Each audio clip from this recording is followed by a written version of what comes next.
こんにちは。今日の動画では僕がやってる施術のデモンストレーションをやろうと思います。まず評価はしたので、今日は上半身メインでやっていこうと思います。やる前にね、ちょっと肩の可動域をチェックしようと思います。左肩からこんな感じですね。右肩、左の方が硬い感じです。でまずその前に下準備ということでリンパを流しておきます。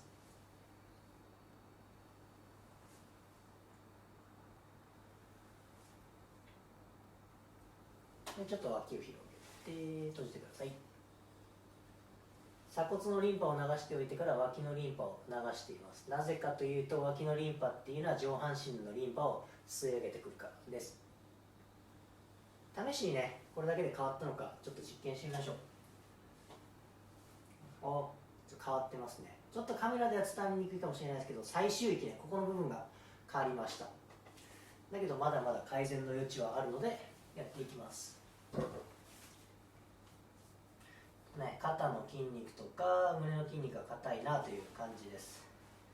今こっち側三角筋っていう肩の筋肉に意識を持っていって、下にある右手の方っていうのがローテーターカフの方をやっています。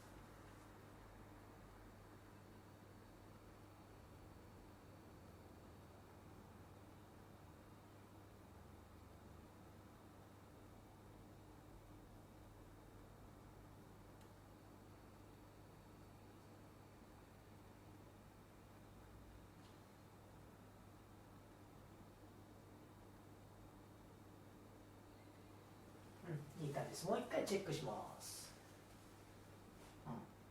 さっき僕が感じた感じでここの辺にね硬さがあったんですが、これもだいぶ取れてきましたが、まだまだ取れると思うのでやっていきます。今肩甲骨のね縁のあたりをやってます。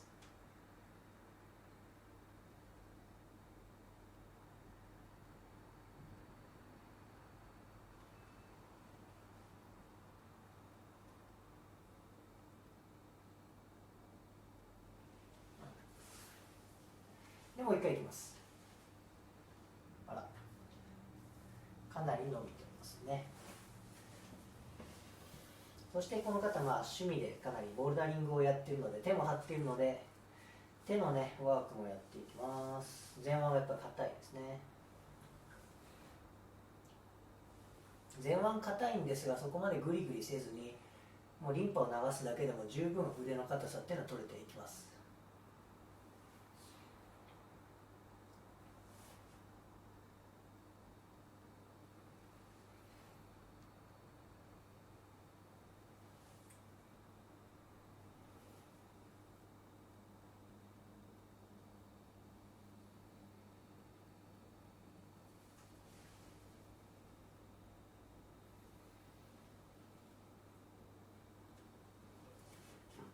だいぶ取れてます。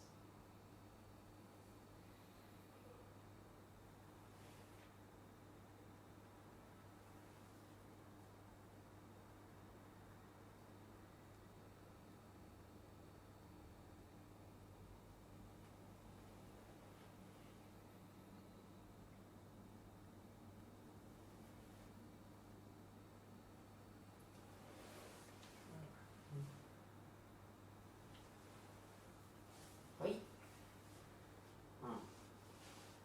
肘の方までこう伸びがつながった感じであります。内旋もちょこっとだけ硬い感じですね。一般の人から比べたら十分柔らかいんですけど、もう一息いけるなという感じです。これはそうですね、肩の前側が硬い感じですね。内旋制限っていうとどうしても後ろ側とかを感じちゃうんですが、前側にもその内旋制限を引き起こす箇所っていうのがあるんですね。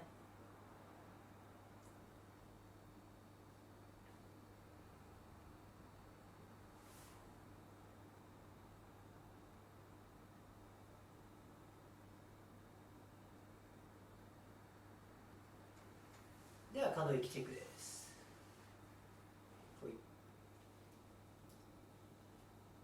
で肩甲骨の動きが良くなったら、それに伴って肩甲骨も動くようになって、結果的にこういうイメージになったっていう感じですね。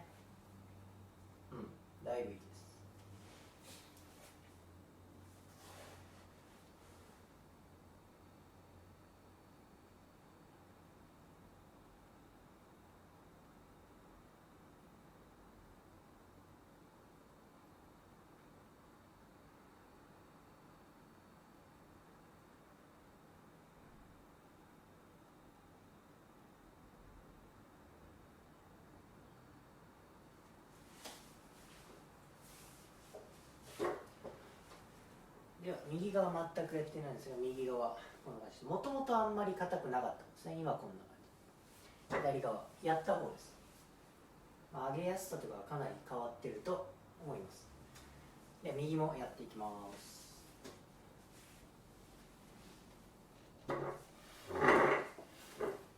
内線チェックしておきましょう。こっちは内線がすごく硬いですね。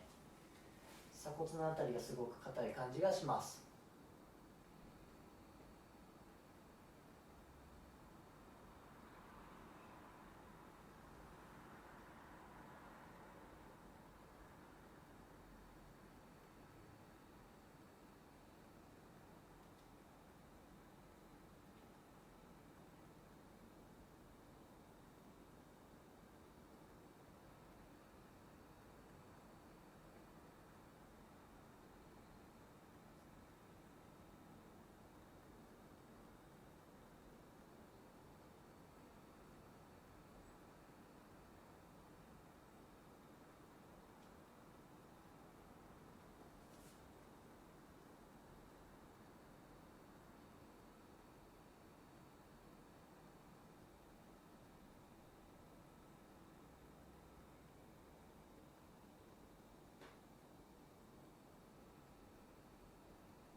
ではこれだけで内線がどうなったか見ていきます。こっちも肩甲骨がよく動くようになったので、結果的に内線がすごくいくようになりましたね。内線もいくようになってますね。表情、上げやすさも変わってます。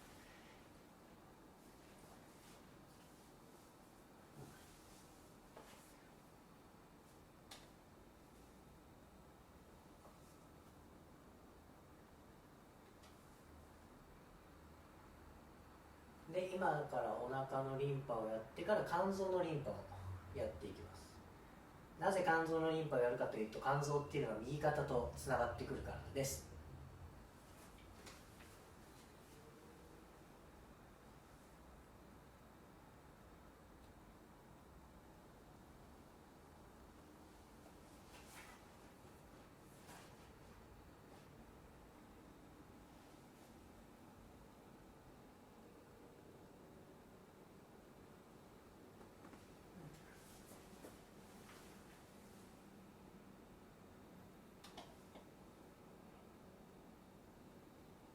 では肩チェックします。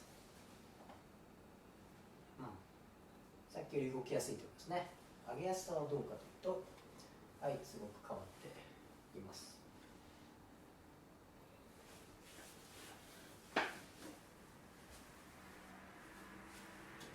で首も一応チェックしておきます。首はいいですね。左側、こっち側がちょっと硬い感じがありますね。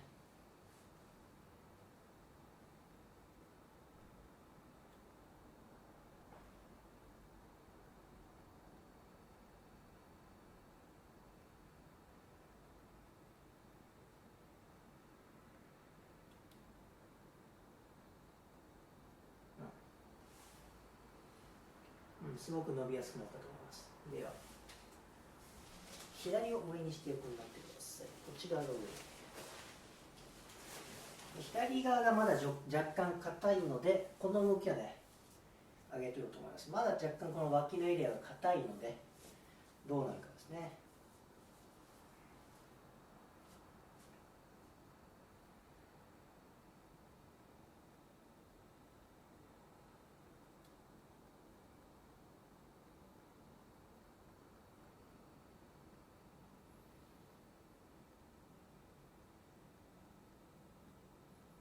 今すごく緩くなってきてます。でもう一回チェックします。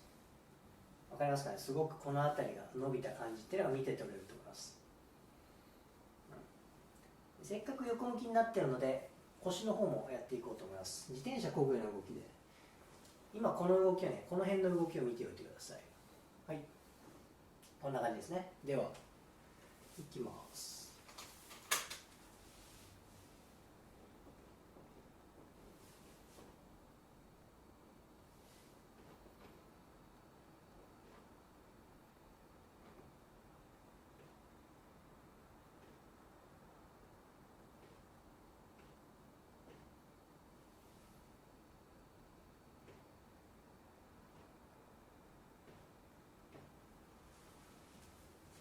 それでもう一回動かしてください。動きの質とかこの辺りの動きっていうのが変わっていると思いますね。でもう一度ちょっと股関節の方もワークをしておきます。中殿筋とか股関節の横側っていうのは腰の動きとか股関節の動きにめちゃくちゃ大事な箇所になっています。